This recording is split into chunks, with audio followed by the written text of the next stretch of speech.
So some of the tape on guys like Kobe and sometimes I do. You know, like if you scroll through Twitter, sometimes you'll see like somebody retweeted or something, and you'll see it. And you'll see the good players they were bringing in. How well did you get to know him when he came on his visit here? How well did you get to know the Kobe whenever he came on his visit? I actually hosted him on his official. He was a cool dude. He was real quiet. Yeah. He didn't say much. He was hard to read. I didn't even know if he wanted to come here or not. Really? Wow. But I'm glad he's on here. When you're hosting other guys, kind of talk about what your role is like. What are you trying to show them? What are you trying to convince them? And how does that kind of thing kind of work for you? I don't try to convince them of anything. I just tell them how it is, how it's going to be here, and I tell them if you want to come play for a good coach with other good players around you, then come here. But if not, then it might not be the place for you. What did you see from Quay Walker this season? Quay's a big dude, and one day he ran through Prather. Quay has a bright future here.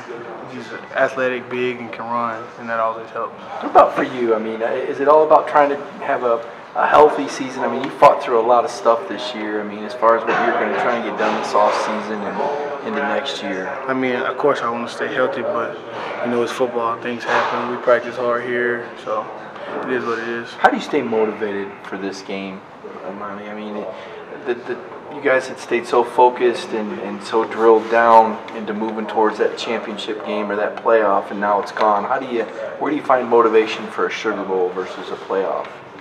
It's the next game for me. I mean, I'm motivated. We motivated. We want to beat them just as bad as we want to beat Alabama or Florida or anybody else. So it's not a motivation thing for me.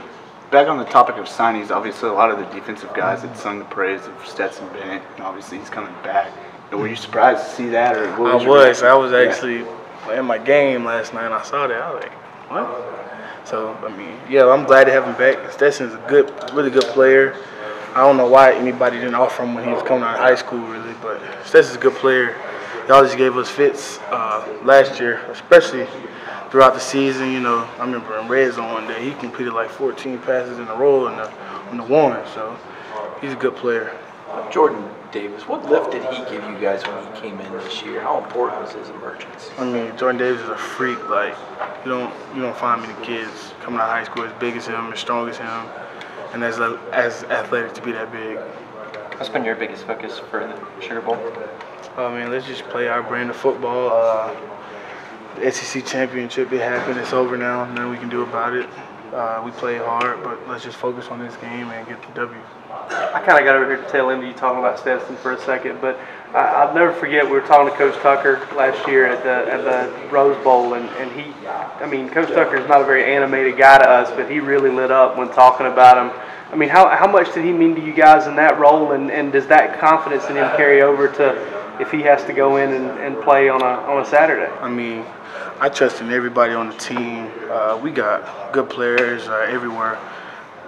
So, I mean, if Stetson had to go in and play, I put all my trust in him because I didn't see him do it against practice, against Roquan Smith, against Ledbetter, against Tyler Clark. So I didn't see him do it against the best. Honey, I understand you guys got among your bowl guests with cufflinks. You know cufflinks? I mean, you didn't get them yet? No, I don't know what that is. It's kind of unique. What about the bowl suite? What did you pick out there? For the bowl game, I picked out some Ray-Bans, and you got like 7 points. I forget what else I got.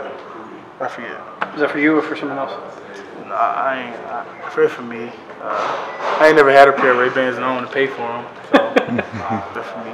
Cool. Were those 1 point, or is everything 1 point, or a couple things 2 points? Or? So, like, they had, like, chairs. That was, like, worth 6 points, or beats. Beats were worth, like, 3 or 4 points. TV's worth, like, 5 points. So, it just depended on the item.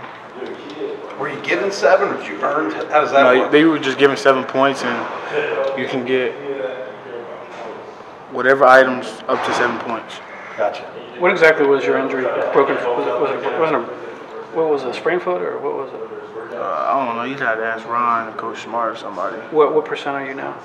I don't know.